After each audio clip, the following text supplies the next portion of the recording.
यहाँ पर हमें क्या पढ़ना है, ये जो हमारे पास ये जो पोटेंशियल बैरियर है वह किस तरह से दिया गया है। पोटेंशियल बैरियर जो दिया गया है, मान हमारे पास ये जो पोटेंशियल बैरियर दिया गया है वह इस टाइप से दिया है, इस टाइप से रेक्टेंगुलर शेप में दिया गया है। तो यहाँ पर कितना हमारे पास रिफ्लेक्शन होता है और यहाँ से इस पोटेंशियल से कितना ट्रांसमिशन होता है, ट्रांसमिशन यानी यहाँ से कितना पास होता है, उसके बारे में हमें यहाँ पर स्टडी करना है और कितना यहाँ से परावर्तित होता है। तो ये दो पैरामीटर्स हमें यहाँ पर मेन स्टडी करना है। तो सबसे पहले हम लोग यहाँ पर देखें, ये जो इसका पोटेंशियल है वह क्या दे रखा है, V0 दिया गया है, जैसे कि यहाँ पर ये पोटेंशियल दिया गया है। और इसके अंदर हमारे पास तीन रीजन है, फर्स्ट रीजन है, सेकेंड रीजन है और ये वाला हमारा थर्ड रीजन है। इनके अंदर हमारे पास यहाँ जो वैल्यू मैं मानूंगा x इक्वल्स टू ये 0 है और यहाँ जो वैल्यू है x इक्वल्स टू a है। तो इस तरह से मेरे पास यहाँ पर जो ये पोटेंशियल है वह कहाँ पर है, x लेस देन 0 पर है और a less than 0, x less than a, और यहाँ पर x ग्रेटर देन 0 पर, 0 से बड़ा होना चाहिए और a से छोटा होना चाहिए। तो इसके बीच में क्या है, पोटेंशियल एग्जिस्ट है और इसके बाहर हमारे पास पोटेंशियल नहीं है। तो यहाँ पर ये जो पोटेंशियल है वो कहाँ है, 0 से छोटे पर हमारे पास उल्टा लिख दिया है इसने, x लेस देन, ये x क्या है, लेस देन 0, 0 से अगर छोटा है तो हम लोग इस रीजन में आ जाएंगे। तो यहाँ पर पोटेंशियल का मान 0 होगा, a से बड़ा हो जाएगा तो पोटेंशियल का मान यहाँ पर 0 हो जाएगा। तो इस तरह से मेरे पास जो बीच में, यानी हमारे पास बीच वाला कौन सा होगा, a से छोटा और 0 से बड़ा, इसके बीच में पोटेंशियल का मान क्या होगा, यहाँ पर V0 के बराबर आएगा और x ग्रेटर देन है तो पोटेंशियल का मान 0 हो जाता है। तो इस तरह से हमारे पास ये जो रेक्टेंगुलर पोटेंशियल बैरियर दिया गया है उसके अंदर तीन रीजन है, फर्स्ट रीजन है, सेकेंड रीजन है और यहाँ पर थर्ड रीजन दिया गया है। तो इस तरह से मेरे पास यहाँ पर इस रेक्टेंगुलर बैरियर के अंदर तीन रीजन दिए गए हैं। तीन रीजन के अंदर हमारे पास ये जो वेव इक्वेशन है उसको हम कैसे डिफाइन करें। तीनों रीजन के लिए मेरे पास यहाँ पर जो वेव इक्वेशन होगी वह अलग अलग होगी तीनों रीजन के लिए, इसके अंदर वेव जो होगी वह अलग अलग होगी। तो वेव हमारे पास ये जो तीन रीजन है, ये आपके पास फर्स्ट है, ये सेकेंड रीजन है और ये थर्ड रीजन है। तो इन यहाँ पर हम लोग देखें, यानी वेव फंक्शन, ये जो हमारे पास वेव फंक्शन, इसको हमने यहाँ जो वेव फंक्शन है इसको psi1 कहा है, यहाँ वाली वेव फंक्शन को हमने psi2 कहा है और यहाँ वाली वेव फंक्शन को psi3 कहा मैंने। तो इसके जो वेव फंक्शन है यहाँ पर x लेस देन 0 इस रीजन में होगा और इस रीजन की अगर हम बात करें तो ये जो x का मान है a से छोटा होगा और 0 से बड़ा होगा और यहाँ पर x का मान है वह a से बड़ा होगा। तो इस तरह से मेरे पास वेव इक्वेशन की अगर बात करें तो यहाँ पर पोटेंशियल का मान क्या होगा, 0 होगा, यहाँ पर पोटेंशियल का मान 0 होगा और इस रीजन के अंदर पोटेंशियल क्या है, V0 एग्जिस्ट है।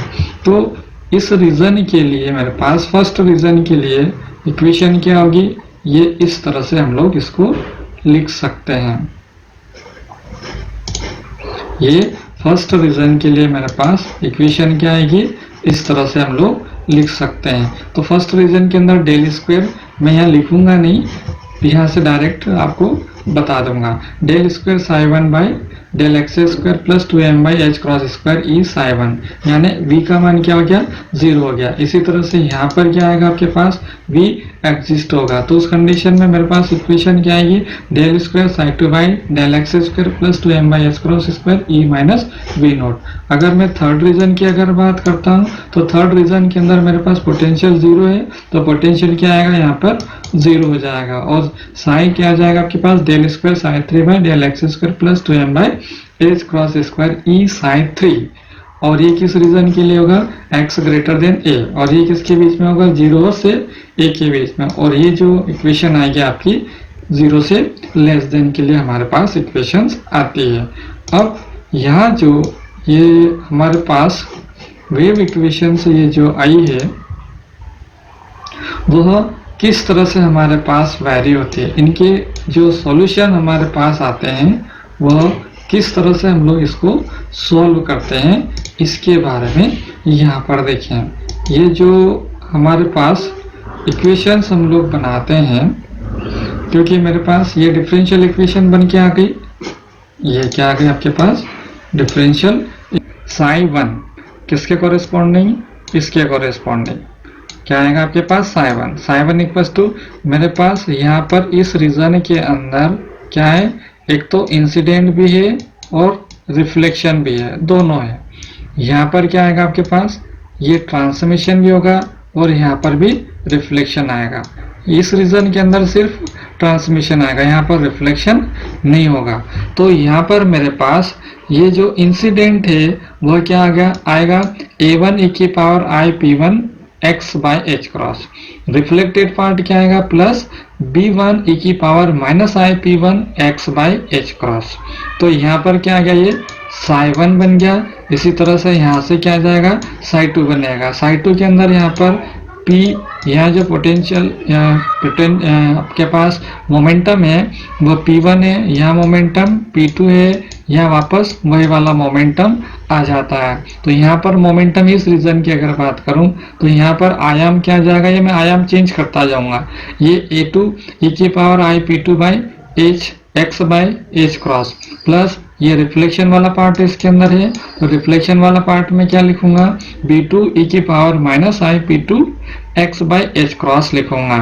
इसी तरह से रीजन नंबर 3 के अंदर मेरे पास श्रोडिंगर इक्वेशन, इसका सॉल्यूशंस, इसका और ये वाला किसका सॉल्यूशन है psi2 इसका सॉल्यूशन है। इसी तरह से इसका सॉल्यूशन में क्या लिखूंगा, यहाँ psi3 लिखूंगा। psi3 के अंदर यहाँ अगर सॉल्यूशन की बात करें तो यहाँ रिफ्लेक्शन वाला पार्ट मेरे पास नहीं है, तो रिफ्लेक्शन वाला पार्ट यहाँ पर नहीं है, तो उस कंडीशन में a3 e की power i p1 x by h cross आता है। ये मेरा पास सॉल्यूशन नहीं है, ये ध्यान रखना, मैंने यहाँ पे गलत बोला है, ये सॉल्यूशन नहीं है, ये इनके वेव फंक्शन है। क्या है आपके पास, ये सॉल्यूशन नहीं है, इनके क्या है वेव फंक्शन है डिफरेंट रीजन के अंदर psi1 psi2 और psi3, यानी फर्स्ट रीजन, सेकेंड रीजन और थर्ड रीजन के अंदर वेव फंक्शन है। ये इनके सॉल्यूशंस नहीं है, ये ध्यान रखना, ये इनके सॉल्यूशन नहीं है, बल्कि क्या है इनके वेव फंक्शन है डिफरेंट रीजन के अंदर। क्या है डिफरेंट रीजन के अंदर psi1 psi2 और psi3 के मान आ गए मेरे पास। अब मुझे क्या करना है, ये तो मेरे पास क्या आ गया psi1 psi2 और psi3 मान आ जाता है। अब क्या करूं मैं, इनके जो मान है वो इसमें रखूंगा, मैं क्या रखूंगा, मैं यहाँ पर रखूंगा। लेकिन इसके पहले मेरे पास यहाँ पर ये जो यहाँ पर मेरे पास क्या निकालना, मुझे बाउंड्री कंडीशन से क्या निकालना, आपको बाउंड्री कंडीशन से क्या करना है। यहाँ पर P1 और P2 के मान अलग अलग होते हैं, ये बहुत अच्छे से हम लोग जानते हैं। P1 का मान क्या आएगा आपके पास, रीजन इसके अंदर ये P1 होता है और यहाँ पर P2 होता है, और यहाँ पर क्या आएगा वापस P1 आ जाएगा। तो P2 का मान मेरे पास जो डिफरेंशियल इक्वेशन आई थी उसके अंदर क्या था आपके पास, root of 2m e minus V naught आएगा, e माइनस वी नोट, यानी ये वाली वैल्यू क्या आएगी आपके पास, ये वाला मान आएगा। यहाँ पर मोमेंटम का मान यही रहेगा और इस रीजन के अंदर भी मोमेंटम का मान P1 आएगा, क्योंकि यहाँ सेम पोटेंशियल हो जाता है, फ्री पार्टिकल जैसा हो जाता है, इसलिए मोमेंटम में कोई वेरिएशंस नहीं आते हैं। तो इस तरह से हम लोग यहाँ पर देख सकते हैं। अब हम बात करते हैं यहाँ पर कि ये जो रीजन की हम बात करें, यानी हमें क्या निकालना है यहाँ पर a1 b1 और आपके पास a2 b2 और थर्ड में निकाला था इसने c, ये वापस a1 आ जाएगा। यहाँ पर क्या आ जाएगा, यहाँ पर यहाँ से a1 b1, यहाँ पर क्या आएगा आपके पास a1 b1 आएगा। यहाँ जो वैल्यू आपकी इस रीजन के अंदर क्या आएगा a1 b1, यहाँ पर क्या आएगा आपके पास a2 इंसिडेंट होगा और रिफ्लेक्टेड वाला का एम्पलीट्यूड क्या आएगा b2 आएगा। यहाँ से वापस कौन आ जाएगा ये वाला कौन आ जाएगा यहाँ पर ए, ये जो ट्रांसमिटेड वाला पार्ट आता है। यहाँ पर ये इंसिडेंट है और यहाँ पर ये रिफ्लेक्टेड का पार्ट है। x इक्वस टू 0 पर है ये और यहाँ पर x इक्वस टू a पर है। अब हम बाउंड्री कंडीशन की अगर बात करें तो यहाँ पर मेरे पास क्या है, psi1 है, यहाँ पर क्या आपके पास psi2 है और यहाँ पर psi3 है। तो बाउंड्री कंडीशन में x इक्वस टू 0 और x इक्वस टू a पर दो बाउंड्री कंडीशन हमारे पास आएगी। बाउंड्री कंडीशन कहाँ आएगी आपके पास, x इक्वस टू 0 पर आएगी और x इक्वस टू a पर आएगी। x इक्वस टू 0 पर psi1 बराबर क्या आएगा, psi2 आएगा और x इक्वस टू a पर psi2 बराबर psi3 आएगा। psi2 इक्वस टू क्या आएगा, यहाँ पर psi3 आएगा। ये सब हमारे पास इसी रेक्टेंगुलर पोटेंशियल बैरियर से हमें यहाँ पर ये चीजें लिखनी है। तो यहाँ पर मेरे पास psi1 बराबर psi2 और x इक्वस टू a पर क्या आएगा, psi2 इक्वस टू psi3 आएगा। साथ ही साथ इनके अगर डिफरेंशिएशन की अगर बात की जाए तो यहाँ पर ये जो कंटिन्यूटी होती है del psi by del x की भी कंटिन्यूटी होना चाहिए। तो उस कंडीशन में मेरे पास यहाँ डिफरेंशिएशन इक्वस टू इसका डिफरेंशिएशन, इसी तरह से x इक्वस टू a पर इसका डिफरेंशिएशन और इक्वस टू इसका डिफरेंशिएशन, यानी ऐसा इस तरह से हम लोग यहाँ पर क्या कर सकते हैं, लिख सकते हैं। अब मेरे पास यहाँ पर कितनी बाउंड्री कंडीशन से मेरे पास कितनी इक्वेशन बनेगी, 4 इक्वेशन बनेगी। यहाँ पर मेरे पास 4 इक्वेशन बनेगी। तो फर्स्ट में x इक्वस टू 0 रखूँ, जो मेरे पास वहाँ पर जो इक्वेशन आई थी मेरे पास क्या, वहाँ आप लोग देखो x इक्वस टू 0 रखा मैंने बोला था कि 4 इक्वेशन आएगी। क्या आएगी, ये पहली, ये दूसरी, ये तीसरी, ये चौथी। इसका क्या करा मैंने, सिंपल जो इक्वेशन था सिंपल आपके psi1 बराबर psi2 आएगा, यहाँ पर psi1 इक्वस टू psi2 आएगा। psi2 के अंदर मैंने पास x इक्वस टू 0 रखा तो क्या आएगा, a1 plus b1 equals to a2 plus b2 आ जाएगा।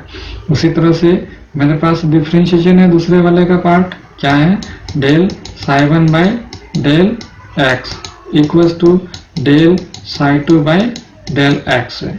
इसको अगर सॉल्व करूंगा तो मेरे पास क्या आएगा, ये दूसरी वाली बाउंड्री कंडीशन के अकॉर्डिंग सॉल्यूशन आ जाएगा। a1 माइनस b1 ये हमें सॉल्व करना पड़ेगा, p2 by p1 a2 minus p2 आएगा।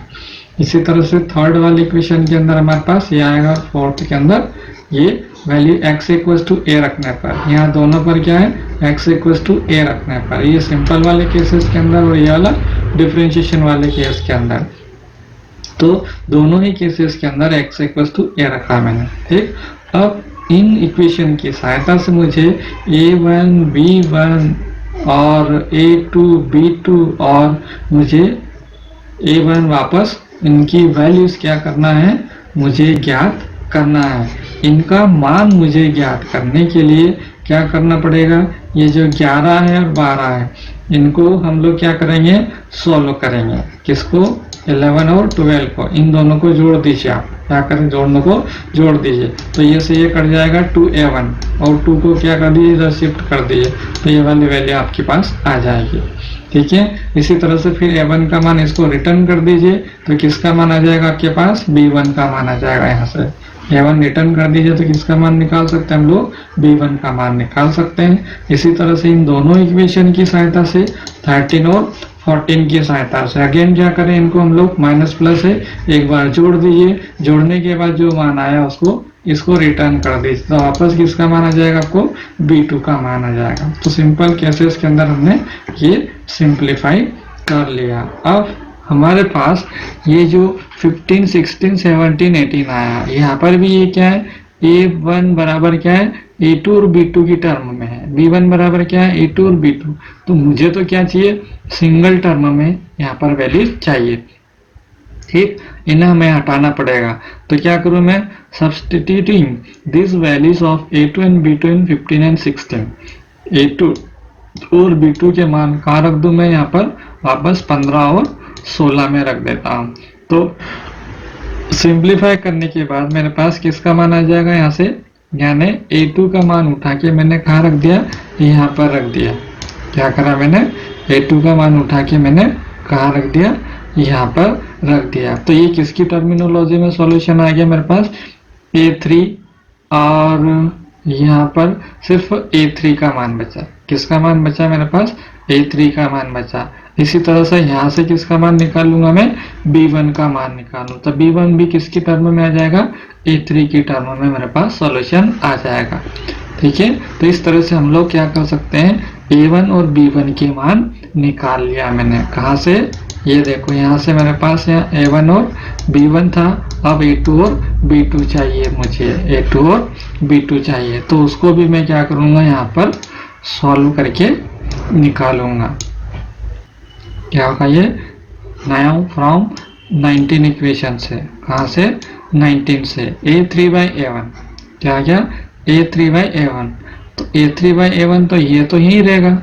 अब ये सारा के सारा क्या हो गया, बटे में इधर चला आएगा, तो बटे में से मैंने जो ये टर्म तो बटे में ऐसी कैसी रखी, लेकिन इसको क्या कर लिया मैंने, ऊपर ले आया, तो ऊपर अगर ले आऊंगा तो क्या हो जाएगा, ये माइनस में हो जाएगा, ऊपर आ जाएगा तो काय में हो जाएगा, ये माइनस में हो जाएगा। इसी तरह से इसको भी कर लूंगा मैं, क्या कर लूंगा, इसको भी A3/B1 निकाल लूंगा मैं, यहाँ वहां पर डायरेक्ट आपको लिख कर बताऊंगा मैं। ठीक है, एक यहाँ से A3/B1, तो अब हमारे पास क्या आ गया था, A3/A1, किसका मान आ गया था आपके पास, A3/A1 का मान आ गया था। A3/A1 के अंदर हमारे पास ये जो मान आए थे वह क्या होंगे, इनको ध्यान से देखिए आप। ये जो हमारे पास क्या आया था, A3/A1, इसको मैंने क्या किया कि इसका कॉम्प्लेक्स कॉन्जुगेट ले लिया मैंने। क्या ले लिया मैंने, इसका कॉम्प्लेक्स कॉन्जुगेट ले लेता हूँ। वापस ये आ रहा है इसलिए ये दिक्कत आ रही है। क्या ले लिया मैंने, इसका कॉम्प्लेक्स कॉन्जुगेट। देखो ध्यान से, ये जो मान मेरे पास आया था, ये जो वैल्यूज आपकी आई थी वह क्या थी आपके पास, ये A3/A1, ये A3/A1, और जो ऊपर वाला था वो क्या था आपके पास, A3/B1 मान आया था, A3/B1। तो यहाँ पर हम लोग सिर्फ किसकी बात कर रहे हैं, A3/A1 की बात कर रहे हैं। किसकी बात कर रहा हूँ मैं यहाँ, A3/A1 की मैं यहाँ पर बात कर रहा हूँ। तो ध्यान से देखिए आप, A3/A1 के अंदर हमारे पास ये जो मान आएगा, ये जो सॉल्यूशन इसने करके बता रखा है, इसको ध्यान से देखिए आप। ये जो ये यहाँ तक तो मेरे पास कहाँ से आया था, ये ऊपर वाले सॉल्यूशन में से आया हुआ है। इसको इसने आगे भी सॉल्व कर रखा है, P1 प्लस P2, और यहाँ से मैंने क्या कर लिया, सिंप्लीफाई कर लिया, सिंपल सॉल्यूशन कर रखा। ठीक है, कंटिन्यू आगे क्या है आपके पास, P2A, x equals to A पर है, कहाँ पर है, x इक्वल्स टू A पर वाली A वाली कंडीशन है। यहाँ पर भी इसी को इसने आगे सॉल्व कर रखा है A3/A1 के लिए। किसके लिए, A3/A1 के लिए इसने इसको सॉल्व कर रखा है, यानी पहली वाली इक्वेशन है। क्या है ये, पहले वाले इक्वेशन है। ठीक, चलो अब यहाँ पर ये का क्या मान आ गया आपके पास, सिंपल ये सॉल्यूशन आ गया। यहाँ पर मेरे पास 2P1 इसको मैं इस तरह से लिख सकता हूँ क्या, इसको ध्यान से देखिए आप। यहाँ से मेरे पास इसको मैं ओपन कर देता हूँ, इसको भी ओपन कर दूंगा और इसको भी ओपन कर दूंगा, तो P1² प्लस P2² आ जाएगा, तो उसमें से कुछ चीजें कॉमन आ जाएगी। तो यहाँ पर ये जो इसका मल्टीप्लाइड है और इसका मल्टीप्लाई है वो यहाँ आ जाएगा, और जो दूसरा 2P1 आएगा, कहाँ आएगा आपके पास, 2P1, यहाँ तो माइनस माइनस से क्या हो जाएगा, यहाँ अल्फा बीटा, तो ये कॉमन निकल जाएगा 2P1 दूसरी स्टेप में से। तो यहाँ से भी क्या बचेगा, ये अंदर ये वाला पार्ट बच जाता है। क्या बचेगा, ये वाला पार्ट बच जाता है। तो यहाँ पर मेरे पास ये वैल्यू क्या आएगी, ये वाली बच जाएगी। ठीक, क्लियर। अब इसका जो मेरे पास है स्पेशल, हमारे पास दो कंडीशन है, E लेस देन क्या है, E का जो मान है काइनेटिक एनर्जी है वो क्या है, पोटेंशियल एनर्जी इससे क्या है, छोटी है। दो केसेस है मेरे पास, क्या है, दो केसेस हमारे पास बनते हैं। E लेस देन V0 है, पास पार्टिकल्स हमने यहाँ पर इंसिडेंट किया था, इसकी जो एनर्जी है वह क्या है, इस पोटेंशियल से छोटी है, इस पोटेंशियल से क्या है, छोटी है। तो उस कंडीशन में मेरे पास ये जो P2 का मान आएगा, P2 इक्वल्स टू 2m, यहाँ पर ये वाली वैल्यूज आएगी, वह कैसे सॉल्व होगी? E माइनस वी नोट है, E माइनस वी नोट है। अब ध्यान से देखिए आप, E छोटा है वी नोट से, तो इसका मतलब ये जो वैल्यू आपकी क्या आ गई? इमेजिनरी आ गई। ये वैल्यू क्या आएगी आपके पास? इमेजिनरी आएगी। अगर ये वैल्यू अगर आपके पास इमेजिनरी अगर आती है, तो उस कंडीशन में मेरे पास ये जो सॉल्यूशन है P डिनोट किया था, तो उस कंडीशन में मेरे पास ये जो P2 का मान है वह क्या आएगा आपके पास? IP2। क्या आएगा यहाँ से? IP2 आएगा। यहाँ P2 का मान क्या आएगा? IP2 आएगा। E less then V note होने पर, E less then V note होने पर। इसको आप मैथमेटिकली कैसे सॉल्व करेंगे, इसको हम लोग यहाँ पे सॉल्व करके आएगा। सॉरी, ये IP2 के बराबर आ गया। यहाँ से मेरे पास E लेस देन, ये जो वैल्यू है E less then V note है, तो मेरे को यहाँ से मेरे पास इसको ऐसा लिखने के लिए क्या करना पड़ेगा? यहाँ से इमेजिनरी नंबर्स मेरी बाहर निकलेगी। तो इमेजिनरी जो नंबर्स हमारे पास बाहर निकलेगी वह कैसे होगी आपके पास? इसको ध्यान से यहाँ पर इसको सॉल्व करना है। तो देखो ध्यान से, यहाँ पर मैं डायरेक्ट यहाँ पर वैल्यू रख रहा हूँ। इसको इरेज कर देते हैं ताकि समझने में दिक्कत नहीं आए, नहीं तो दिखेगा नहीं कि क्या लिखा है। चलिए अब देखो, यहाँ से मैंने इसको सिंप्लीफाई किया तो क्या आ जाएगा मेरे पास? E की पावर, यहाँ IP2 है, P2 की जगह क्या रखेंगे हम? माइनस I, और क्या आएगा आपके पास? IP2 और A, और बाई H क्रॉस में छोड़ रहा हूँ। यहाँ पर भी क्या आ जाएगा? माइनस, और ये I ऑलरेडी है, और IP2 यहाँ पर आएगा, और A और बाई पूरे के लिए H क्रॉस में साथ में लिख देता हूँ। क्लियर इतना? अब यहाँ से मेरे पास ये क्या आएगा आपके पास? I स्क्वायर बराबर क्या आ जाएगा आपके पास? I स्क्वायर बराबर माइनस हो जाएगा, तो E की पावर क्या आ जाएगा? यहाँ पर ये जो आपके पास I की जो वैल्यू आएगी क्या आ जाएगी आपके पास? यहाँ से देखो ध्यान से, I स्क्वायर की जगह माइनस, तो यहाँ प्लस हो जाएगा। यहाँ क्या हो जाएगा? प्लस P2A माइनस, और I स्क्वायर बराबर क्या आ जाएगा? माइनस, तो माइनस P2A हो जाएगा, माइनस P2A, और बाई यहाँ इसके बटे में H क्रॉस हो जाएगा, यहाँ पे इसके क्रॉस में H क्रॉस हो जाएगा, और इसके बटे में 2 है। अब ये जो हमारे पास सॉल्यूशन आता है, ये किसका आता है? यदि मैं E की पावर आइटा थीटा लिखता हूँ तो cos theta plus I sin theta आता है, और यदि E की पावर यहाँ प्लस माइनस कर देता हूँ तो यहाँ पर प्लस माइनस आता है। लेकिन मेरे पास E की पावर थीटा अगर हो तो क्या आता है? तो मेरे पास आता है cos theta plus sin theta. ये हाइपरबोलिक हो जाएगा। क्या हो जाएगा आपके पास? cos h थीटा क्या आएगा, और sin h थीटा। ये हाइपरबोलिक हो जाता है, प्लस माइनस, और यहाँ क्या आ जाएगा? प्लस माइनस, हाइपरबोलिक हो जाता है। यहाँ क्या हो जाता है आपके पास? जब यहाँ I नहीं होता तो हाइपरबोलिक में कन्वर्ट हो जाता है। तो मेरे पास इसके हिसाब से ये जो मान है वो काय में बदल जाएगा। ये जो मान है वो काय में बदल जाएगा आपके पास? Sign h theta. यहाँ दोनों को मैं क्या करूंगा? जोड़ूंगा और घटाऊंगा। e की पावर आइटा थीटा बराबर इन दोनों को जोड़ूंगा और घटाऊंगा, तो cos थीटा बराबर e की power iota theta plus cos theta plus e की पावर माइनस आइटा थीटा होता है। तो इसी प्रकार से यहाँ पर भी क्या जाएगा? e की पावर थीटा माइनस e की पावर माइनस थीटा। तो इसका और बाई 2 जो जोड़ने पर यहाँ पर क्या आएगा? दोनों को जोड़ने पर प्लस माइनस पे तो 2 एक आएगा, क्या आएगा? 2, वो बट्टे में क्या आ गया? 2 आ जाता है। तो इस तरह से मेरे पास ये काय में बदल जाएगा?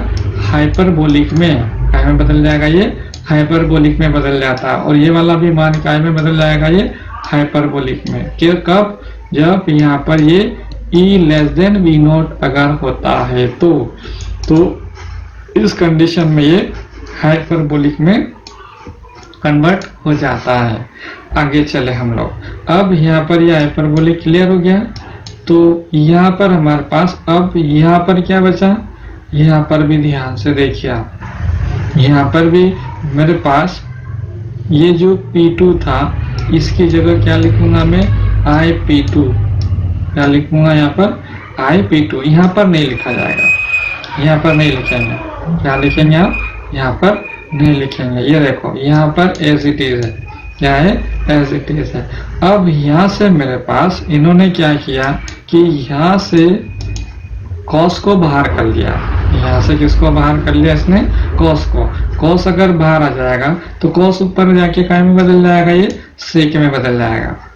काय में बदल जाएगा, ये सेक में बदल जाएगा। और ये यहाँ पर क्या जाएगा, साइन बाई कॉस, तो ये टेन में, यहाँ पर 10 में बदल जाता है।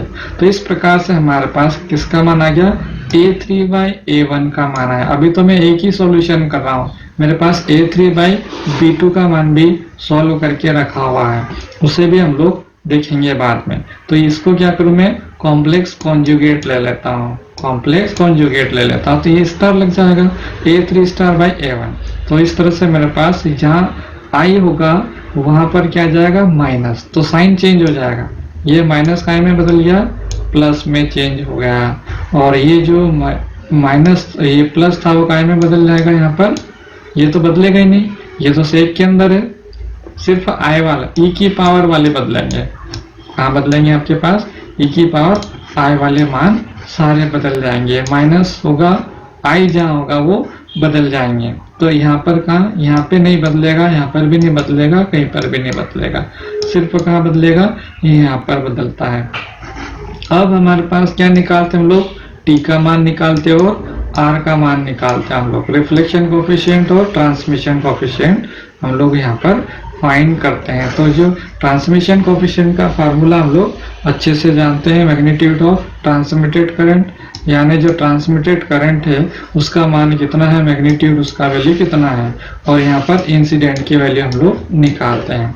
तो यहाँ पर हम लोग कैसे निकालते हैं, P1/m, यानी आपके पास इसकी वेलोसिटी है, P = mv होता है। तो velocity into amplitude, velocity into क्या होगा, इसका आयाम का एम्पलीट्यूड निकाल लिया हमने। तो इस तरह से हमने इसको सिंप्लीफाई कर लिया, m से m कट गया और P1 से P1, यानी पूरा की पूरा कैंसिल हो गया। तो A3/A1, इसको अगर मैं ओपन करना चाहूँ तो कैसे लिख सकता हूँ मैं, A3*/A3 और A1*/A1 लिखा जा सकता है।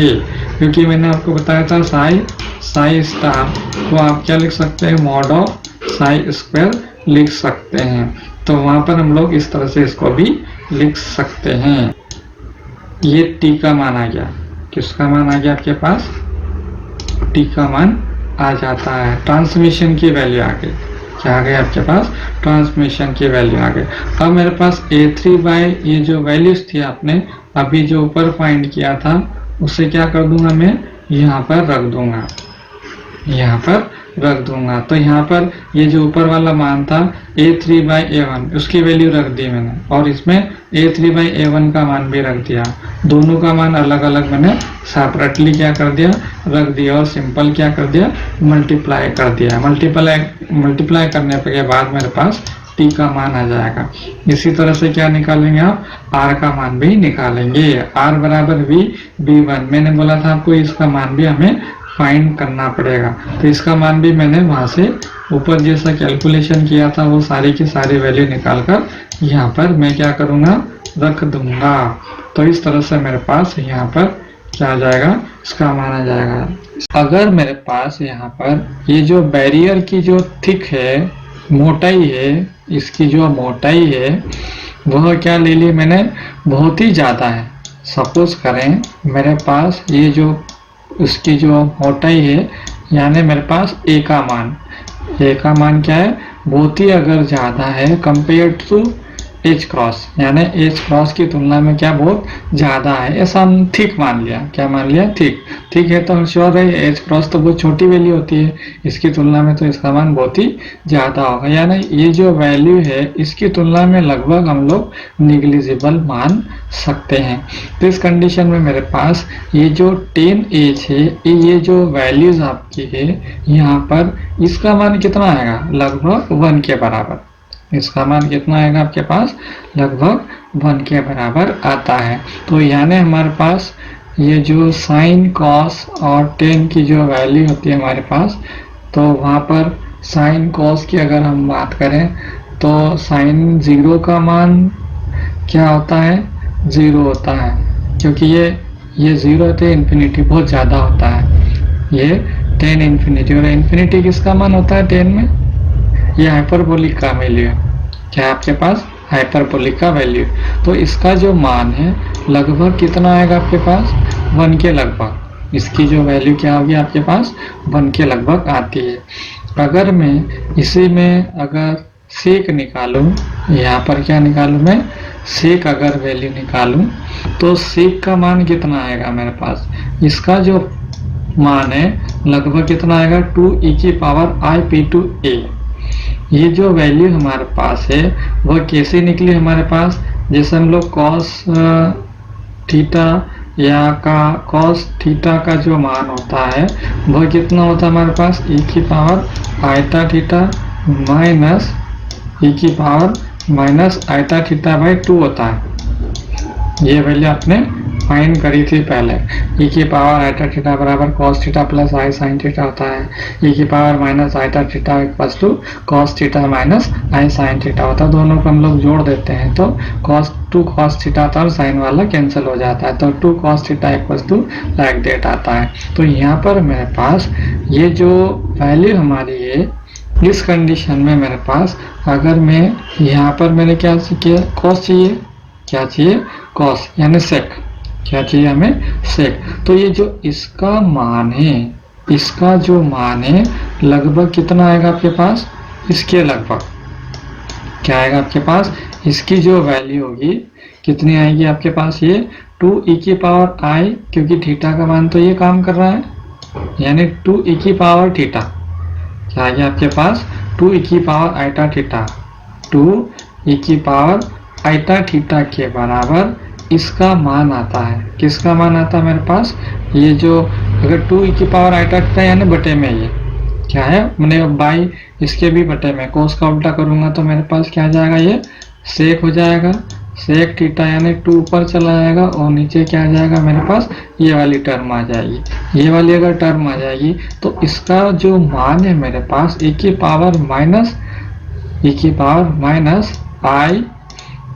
के बराबर आएगा, और ये ऊपर जाएगा तो किसके बराबर हो जाएगा? ये प्लस के बराबर। तो इस तरह से मेरे पास यहाँ पर कितना मान आ गया? इसका जो मान है, इफेक्टिव वैल्यू है, वो कौन हो जाती है? ये वाली वैल्यू हो जाती है। ये लगभग क्या हो जाएगा आपके पास? खत्म हो जाएगा। ये वैल्यू क्या हो जाएगी आपके पास? लगभग खत्म हो जाएगी। तो इस कंडीशन में मेरे पास ये जो इफेक्टिव वैल्यू आपकी कौन सी हो जाएगी? ये वाली। तो एज अ रिजल्ट ऑफ मेरे पास क्या आ जाएगा? ये वाली वैल्यू आ जाती है। तो इस तरह से मेरे पास क्या आ गया? इसको ये मान सकते हैं इस कंडीशन में, जब हमारे पास ये वाली कंडीशंस हम लोग मानते हैं। तो इस तरह से मेरे पास क्या आ गया? ये सॉल्यूशंस आ जाते हैं। अब ये जो सॉल्यूशन है इनको हम लोग आगे सिंप्लीफाई करते हैं। तो क्या आएगा हमारे पास यहाँ पर? ये वैल्यू मेरे पास ये आ गई, ये वाली वैल्यू ये आ गई। अब ध्यान से देखो हम लोग यहाँ पर ये जो वैल्यूज आपकी आएगी क्या है? P2 greater than I, P2 A greater than R equals to H cross है। तो इस कंडीशन में मेरे पास यहाँ से वैल्यूज क्या आएगी? ये जो 10 है, ये मैं T की बात कर रहा हूँ। देखो यहाँ पर रिफ्लेक्टिविटी की हम लोग बात ही नहीं करते हैं, क्योंकि मेरा रिफ्लेक्शन से यहाँ पर कोई संबंध नहीं है। रिफ्लेक्शन की वैल्यू मेरे पास कुछ भी आए, मेरे को इससे कोई लेना देना नहीं है, इसलिए मैं यहाँ पर रिफ्लेक्शन की कैलकुलेशन पे फोर्स भी नहीं कर रहा हूँ। ये जो आपका कैलकुलेशन ये वाला पार्ट आया है, ये वाला हमारे कोई काम का नहीं है। रिफ्लेक्शन कितना क्या हो रहा है हमें कोई मतलब नहीं है, क्योंकि हमारा तो उद्देश्य यहाँ पर क्या है कि E less than V naught पर है। तो क्लासिकल या यूं कहें, अगर इस ये जो आपतित फोटोन या आपतित जो पार्टिकल है इसकी एनर्जी अगर बहुत कम है कंपेयर टू दिस, तो 100% ये क्या होना चाहिए, पूरा की पूरा रिफ्लेक्ट होना चाहिए। क्या होना चाहिए, आर का मान 100% क्या होना चाहिए, 100% 1 होना चाहिए। लेकिन मेरे पास इस कैलकुलेशन में ऐसा नहीं आ रहा। क्या आ रहा है, ऐसा नहीं आ रहा, इसमें कुछ डेटा आ रहा है, इसमें कुछ डेटा आ रहा है। तो हमारे पास यहाँ पर कोई प्रॉब्लम है जिसके कारण से ये डेटा आ रहा है। क्यों आ रहा है ये हम लोग आगे देखेंगे। तो हमने क्या कर लिया, तो हम यहाँ पर किसकी चर्चा करेंगे, सिर्फ टी की हम बात करेंगे। यहाँ पर से मेरे पास टी का मान क्या आएगा, क्योंकि मेरा यहाँ से टी से ही मतलब है। तो टी क्या आएगा, यानी ट्रांसमिशन होगा कि नहीं होगा, क्योंकि मेरे पास हमने तो यहाँ पर ये मान लिया कि ये जो एनर्जी है क्या है आपके पास, ये जो इंसिडेंट फोटो जो पार्टिकल है इसकी जो एनर्जी है इस पोटेंशियल की तुलना में बहुत कम मान रखी मेरे पास। तो मेरे पास यहाँ रिफ्लेक्शन की वैल्यू आ रही है, लेकिन क्या यहाँ से ट्रांसमिशन की भी वैल्यू आएगी क्या, ये हमें यहाँ पर देखना है। तो यहाँ पर मेरे पास सिंप्लीफाई कर लीजिए आप इसको। यहाँ से क्या आ गया आपके पास P1 और क्या आ गया आपके पास ये, इसकी जो वैल्यू क्या है 2 है, तो 2 2 जा 4 और 4 4 जा 16 हो जाएगा यहाँ पर। तो 16 P1 स्क्वायर P2 स्क्वायर हो जाएगा और e की power i P2 a by H cross हो जाएगा। इसी प्रकार से हमारे पास 10 की वैल्यू भी मैं यहाँ पर रख देता हूँ, इसकी वैल्यू तो मेरे पास 1 आ गई थी। तो P1 square plus P2 square minus 4 P1 square P2 square हो जाएगा। तो सिंपल यहाँ पर सॉल्यूशन मेरे पास आ गया है। तो यहाँ पर अगर मैं सिंप्लीफाई करूँगा तो 16 P1 square P2 square e की पावर ये आ जाएगा, और इसको मैंने ओपन कर लिया तो क्या आ जाएगा, ये P1 स्क्वायर माइनस P2 का होल स्क्वायर आ जाएगा।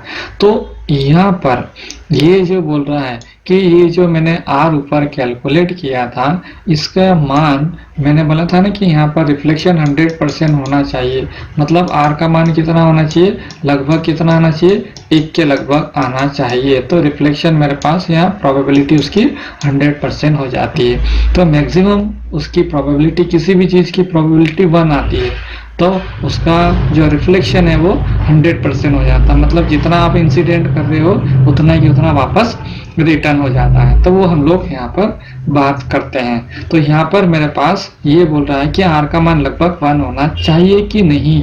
तो हम लोग इसको क्या करें, सिंप्लीफाई करके देखते हैं। तो सिंप्लीफिकेशन करने के बाद मेरे पास ये जो सॉल्यूशन आ रहा है वह ध्यान से देखो।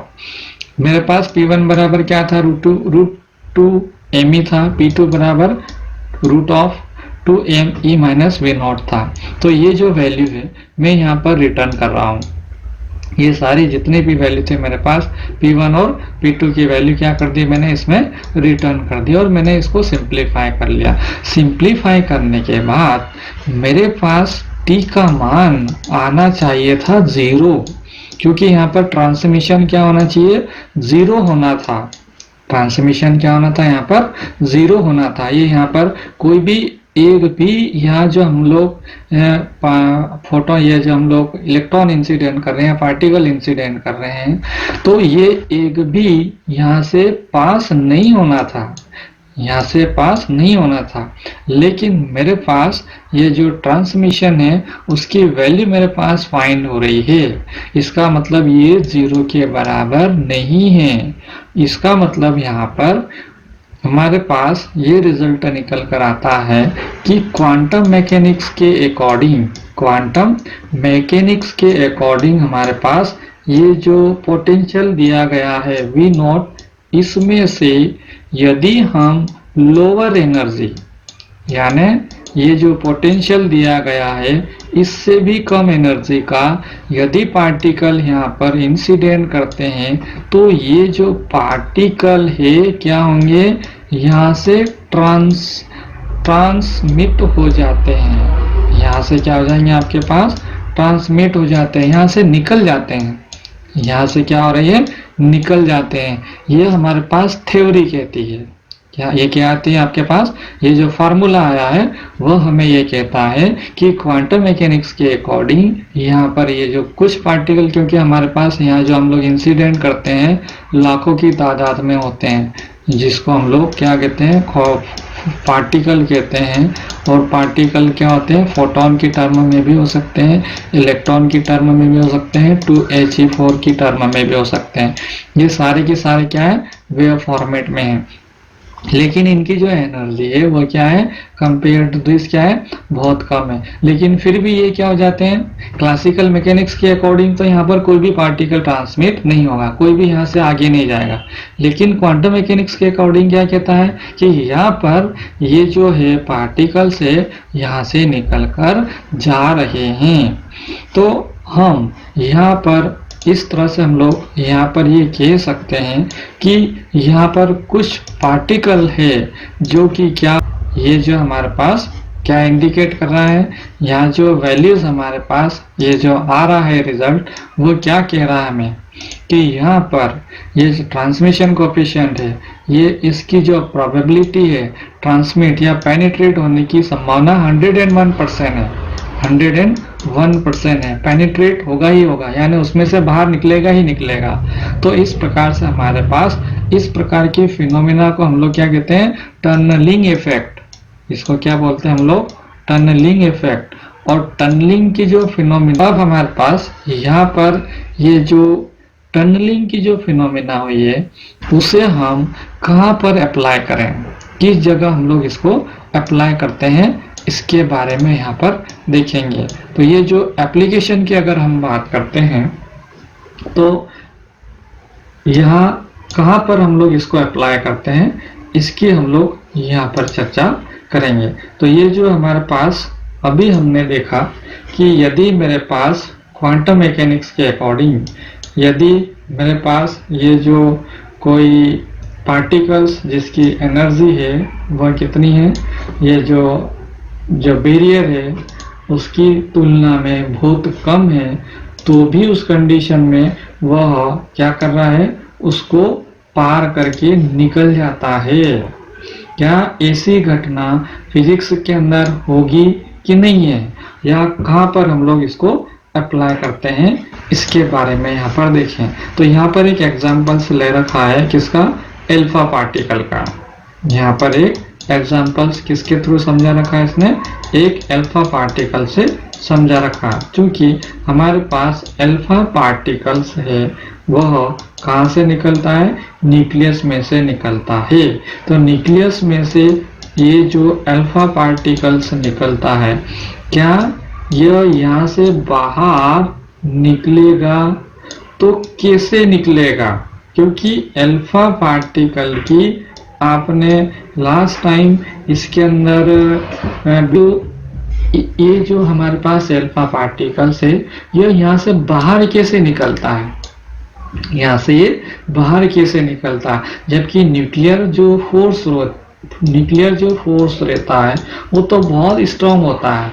ये फोर्स क्या होता है, बहुत स्ट्रॉन्ग होता है। यहाँ से तो अल्फा पार्टिकल के निकलने की कोई संभावना ही नहीं दिखती है, लेकिन फिर भी यहाँ से अल्फा पार्टिकल्स निकल जाता है। तो क्यों निकलता है, कैसे ये बाहर निकल जाता है, इसके पीछे टनलिंग इफेक्ट रिस्पॉन्सिबल है। क्योंकि मेरे पास टनलिंग इफेक्ट एक्चुअल में क्या होता है कि यदि मेरे पास यहाँ पर ये, तो किसी समय ये तो पूरी संभावना है कि कुछ अल्फा पार्टिकल्स क्या होंगे, यहाँ से बाहर निकल जाएंगे, क्या हो जाएंगे, यहाँ से बाहर निकल जाएंगे। जैसे कि हमारे पास एक एग्जांपल्स होता है कि जैसे हम लोग पानी को रोकते हैं डैम के द्वारा, क्या करते हैं हम लोग, डैम के द्वारा पानी को रोकते हैं, लेकिन फिर भी पानी क्या होता है, पानी इस डैम में से रिस कर क्या होता है, निकल ही जाता है। आप कितने भी कोशिश कर लो, यहाँ से अल्फा पार्टिकल की यहाँ पर ये जो पानी के ऊपर यहाँ जो टकराने वाला पानी है बांध के ऊपर, उसका पानी की संख्या है वो बहुत ज्यादा है, पानी की मात्रा बहुत ज्यादा होती है, जिसके कारण से कुछ न कुछ पानी क्या होगा, यहाँ से जमीन में से रिसकर क्या हो जाएगा, बाहर निकल ही जाएगा और बाद में क्या होता है, नीचे पानी इसका बहने लगता है। तो इस प्रकार से हमारे पास यहाँ पर भी ये क्वांटम मैकेनिक्स का सबसे बढ़िया एग्जाम्पल्स है कि क्वांटम मैकेनिक्स के अनुसार हम लोग किसी भी चीज को यदि हम यहाँ पर बांध के रखना चाहते हैं तो यहाँ पर आप बांध के नहीं रख सकते हैं। यदि इसकी क्या है, बहुत कम एनर्जी है, यहाँ पर ये हमने एग्जांपल से देखा है यहाँ पर कि ये पार्टिकल जो इंसिडेंट यहाँ से टकरा रहे हैं इनकी एनर्जी बहुत कम है इस दीवार की तुलना में, लेकिन फिर भी एक समय ऐसा आता है कि ये इसको क्रॉस करके बाहर निकल जाते हैं। तो यहाँ पर भी अल्फा पार्टिकल्स क्या होते हैं, इसके दीवार के ऊपर बार बार टकराते हैं और फाइनली ये क्या होते हैं, अपने को बाहर निकालने में सफल हो जाते हैं। तो इस प्रकार से हमारे पास टनलिंग की फिनोमेना के द्वारा यहाँ से अल्फा पार्टिकल्स बाहर निकलते हैं। अब कैसे निकलते हैं, क्या निकलते हैं, इसके लिए मेरे पास यहाँ पर समझने की जरूरत है। तो यहाँ पर मेरे पास ये जो पोटेंशियल आया आपका यहाँ पर, तो पोटेंशियल का मान किस तरह से वेरी होता है इसके बारे में हम लोग यहाँ पर देखें। देखो ये जो अल्फा पार्टिकल्स की हम लोग यहाँ पर बात कर रहे हैं, तो ये कहाँ बंधा हुआ है, न्यूक्लियस के अंदर, वो भी क्या है, स्ट्रांगली बंधा हुआ है, वो भी कैसा है, शॉर्ट रेंज के अंदर। इसका जो पोटेंशियल है वो नेगेटिव होता है, इसलिए इसके निकलने के तो कोई चांस ही नहीं होना चाहिए, लेकिन फिर भी क्या होता है, ये निकल जाता है। तो पोटेंशियल एनर्जी हम लोग इस तरह से डिफाइन कर सकते हैं, as a result of distance के अकॉर्डिंग इसमें वेरिएशंस हम लोग नीचे जो ग्राफ दिया गया है इसके अंदर हम लोग देख सकते हैं। तो ये जो ग्राफ हमें दिख रहा है इसके अंदर, इस ग्राफ की अगर हम बात करें तो यहाँ पर मैंने क्या किया है, ये इसके बीच की दूरी ली, क्या ली मैंने, दूरी ले ली, और यहाँ से मेरे पास क्या लिया, पोटेंशियल। तो ये जो न्यूक्लियस का जो पोटेंशियल होता है वह कितना होता है, मैक्सिमम 30 मेगा इलेक्ट्रॉन वोल्ट, जबकि मेरे पास ये जो अल्फा पार्टिकल है उसका कितना होता है, हमारे पास 4.2 मेगा इलेक्ट्रॉन वोल्ट होता है, इसकी एनर्जी इतनी होती है, और जबकि इसका पोटेंशियल बैरियर कितना है, इतना ज़्यादा है। तो इसको पार करके इसके निकलने की संभावना तो नहीं के बराबर है, लेकिन फिर भी ये जो अल्फा पार्टिकल्स है इस बैरियर को पार करके टनलिंग की फिनोमेना के द्वारा क्या होता है, बाहर आ जाता है। तो इस प्रकार से हमारे पास यहाँ पर क्या आएगा कि ये जो अल्फा पार्टिकल्स है वह क्या होगा, बाहर निकल के आ जाता है। ये जो हमारे पास क्लासिकल मैकेनिक्स तो ये कहता है हमारे पास कि इसकी कोई संभावना नहीं है, इसके बाहर निकलने की कोई संभावना, लेकिन क्वांटम मैकेनिक्स कहता है कि यहाँ पर बहुत ही स्मॉल अमाउंट में क्या होगा, ये बाहर निकलने की पूरी प्रोबेबिलिटी है 101%, क्योंकि मेरे पास ये जो t की वैल्यू है 0 नहीं है। जी अगर ट्रांसमिशन जो है वो अगर 0 आ जाता तो मैं कह देता कि यहाँ से कोई ट्रांसमिट नहीं हो रहा है, यहाँ से बाहर कोई नहीं निकल रहा है, लेकिन यहाँ पर t का मान मुझे फाइंड हुआ है, इसका मतलब यहाँ पर 101% टनलिंग की जो फिनोमेना है वह होगी ही होगी।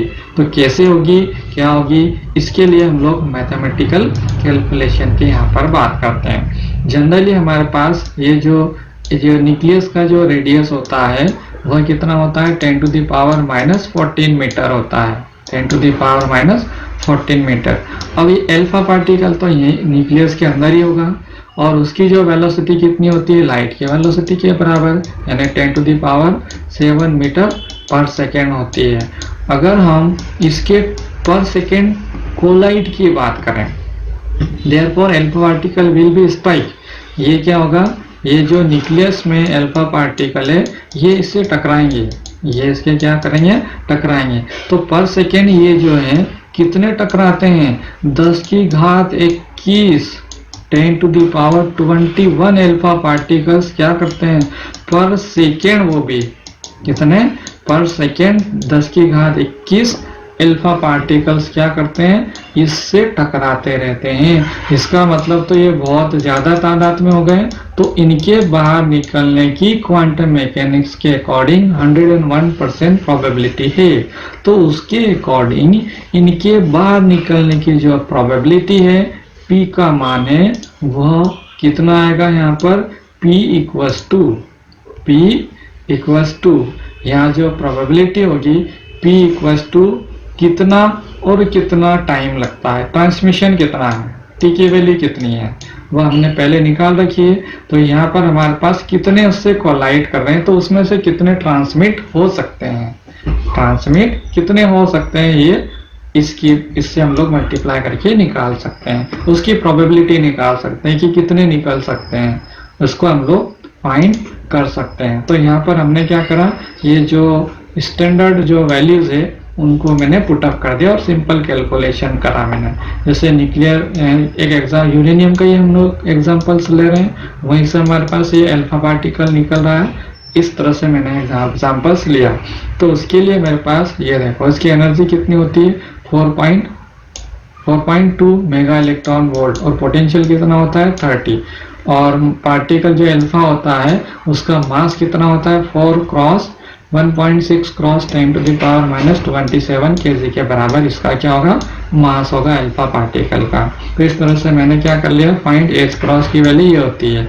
तो इस कंडीशन में मेरे पास यहाँ से ये जो 10⁻21 टकरा रहे थे पर सेकेंड, 10⁻21 अल्फा पार्टिकल्स टकरा रहे थे, उसमें से बाहर निकालने की प्रोबेबिलिटी कितनी होगी 10⁻⁻18 पर सेकेंड, और यानी कि 10⁻⁻11 पर ईयर, इतने जो अल्फा पार्टिकल है वह बाहर निकल सकते हैं, इनकी इतनी संभावना है। इसकी कितनी संभावना है 10⁻⁻11 पर ईयर, इतने अल्फा पार्टिकल्स क्या निकल सकते हैं, बाहर निकल सकते हैं।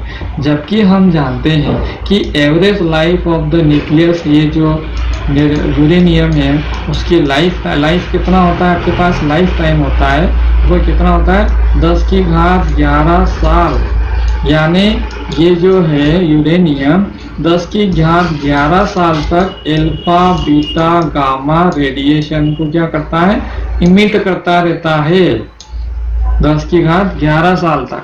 यानी सोचो, हम लोग इमेजिनेशन नहीं कर सकते 10⁻11 यानी कितना, करोड़ों अरबों खरबों साल तक, यानी कई पीढ़ियों तक क्या होगा, ये अल्फा बीटा गामा क्या करेगा, यह उत्सर्जित करता रहेगा, तब तक ये खत्म ही नहीं होगा। कौन, यूरेनियम।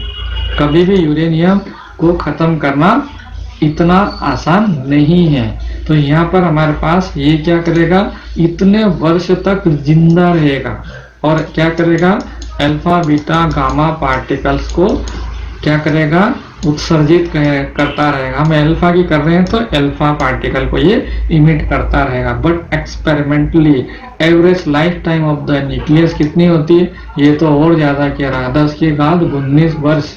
अगर मान लो इसकी इतनी संभावना है तो 10⁻, क्या होगा, ये 11 साल तक तो जिंदा रह सकता है। कौन, अल्फा, ये जो न्यूक्लियस है किसका, यानी यूरेनियम अपने में से अल्फा बीटा अल्फा जो पार्टिकल है 10⁻11 वर्ष तक निकाल सकता है।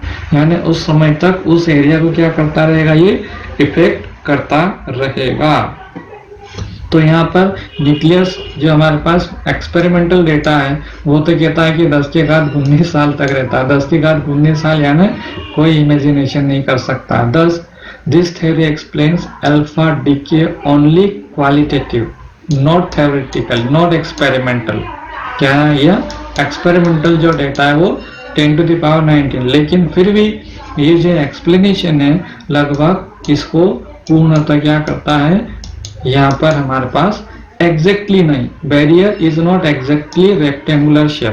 यहाँ पर जो बैरियर है वो क्या है, क्योंकि ये तो क्या है, यहाँ रीजन ये हो सकता है, यहाँ तो बैरियर कैसा ऐसा है, क्या ये स्फेरिकल टाइप का होगा, क्योंकि ये जो स्फेरिकल टाइप यानी एक लाइक एज ए बॉल, क्या होगा, ये एक बॉल टाइप का होगा, बॉल का जो आकार होता है उस टाइप का होगा, यानी चारों तरफ से स्फेरिकल होगा। तो यहाँ पर तो ये स्फेरिकल शेप है, लेकिन हमने जो माना है वो रेक्टेंगुलर शेप लिया है। तो as a result of rectangular shape होने के कारण से क्या होगा, ये रिजल्ट में वेरिएशंस हो सकता है। तो इस प्रकार से हमारे पास यहाँ पर अल्फा पार्टिकल्स की जो एक्सप्लेनेशन है वो यहाँ पर हम लोग श्रोडिंगर इक्वेशन के द्वारा एक्सप्लेन कर सकते हैं। तो इस प्रकार से श्रोडिंगर का ये जो एप्लीकेशन है बहुत ही इम्पोर्टेंट है कि अल्फा जो डीके होता है हमारे पास यूरेनियम का, उसको पूर्णतः ये पूरा के पूरा श्रोडिंगर इक्वेशन के द्वारा हम लोग एक्सप्लेन कर सकते हैं।